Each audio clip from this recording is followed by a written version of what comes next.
Crunching the numbers of everyday life with calculated factoids. This is Nick Simmons. He represented the United States in the 2008 and 2012 Olympic Games. In both of these games, he ran in the men's 800-meter event. While he never broke any world records, he was fast enough to make the US Olympic team in back-to-back games. But what I'm wondering is, what if he ran in an earlier Olympics? I, for one, say that he should have definitely run in the 2004 Games. And hear me out. Not only should he have been there, but he should have run in more events than just the 800 meters. Allow me to illustrate. On the left, I have the gold medal finishing times for each event in the 2004 Olympics. And on the right, I have Nick's personal best time in each of these same events. He would have absolutely dominated the field. Not only would he have won his premier event of the 800 meters, he would have taken gold in the 400 meters and 1500 meters too.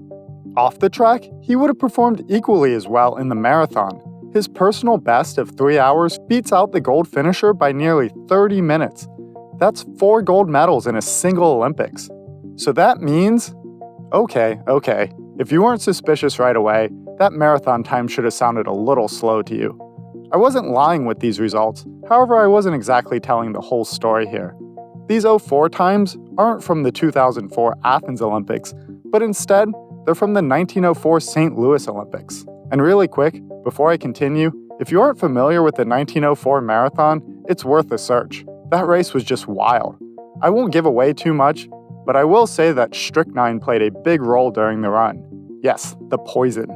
Anyway, adding in a new column that shows the 2004 finishing times has me taking away some medals from Nick. Now we see that only his personal best in the 800 meters would have been enough to secure gold in the 2004 Games, which you may be thinking when he ran in 2008 and 2012, he must have easily won. But that wasn't the case either. By the time he ran his personal best of 1 minute and 42 seconds in 2012, he would have needed 1 minute and 40 to earn gold in London that year. In fact, he never won any medals in the Olympics. Please don't think I'm hating on Nick here. I don't know him personally or anything, but he seems like a great guy. I watch his YouTube channel all the time, which I'll link in the description below. He shares some really great info about running in the world of track. Instead, I'm using his times as a starting point to crunch some numbers. It probably comes as no surprise that people are getting faster in general at each Olympics. But at what rate? It's gotta be quite a bit, right? After all, I took an average Olympian, which I realize is a loaded title, who never placed in his event and showed that he would have swept half the events a century earlier. Comparing 1904 to 2004, we have the following. As it turns out, over these 100 years, we see about a 10.5% speed increase across the board. I would have thought there would have been an outlier of an event where some new training exercise or race technique drastically improved the result, but that doesn't seem to be the case. Nonetheless, I'm going to make the bold claim that future humans will continue improving at a rate of 10.5% every 100 years at all of these distances. With that being said, let's see when humanity will reach some interesting milestones at each event. To find that out, let's take a look at this improvement for the 100-meter times on a graph. Being a percent improvement, this yields a nonlinear plot. So I had Excel perform a regression model to find a best fit curve to be this logarithmic function. Plugging in what we want for the time, which is y, then solving for x, will tell us in how many 100 years until it will happen. Plotting the curves for the other distances yields similar regression models for those races too.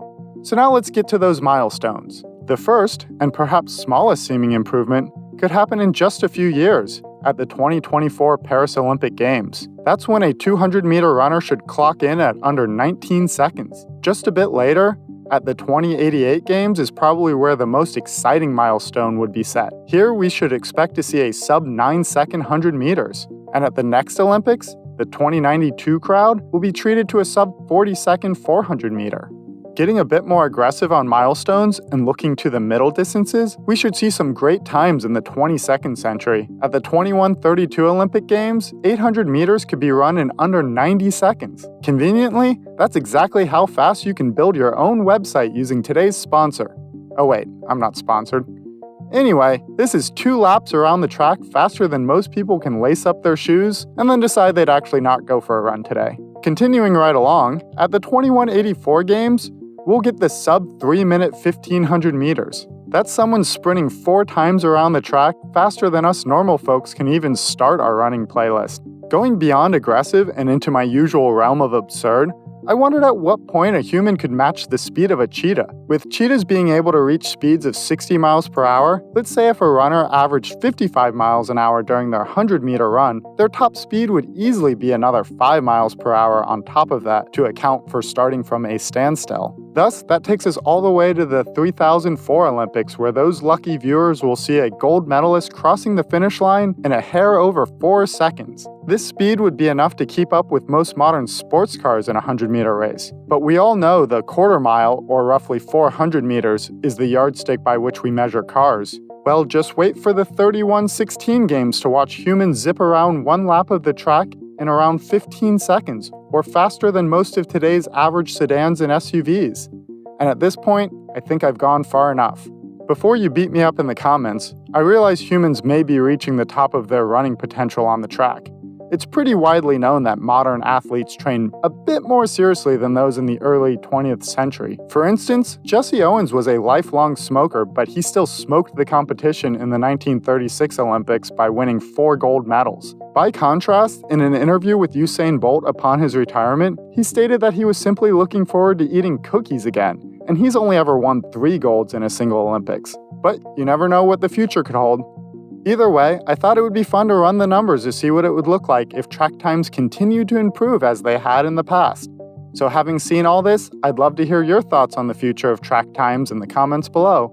And if you enjoyed this video, I encourage you to give it a like, check out my other calculated factoids, and consider subscribing to stay up to date with my postings. Thanks for watching!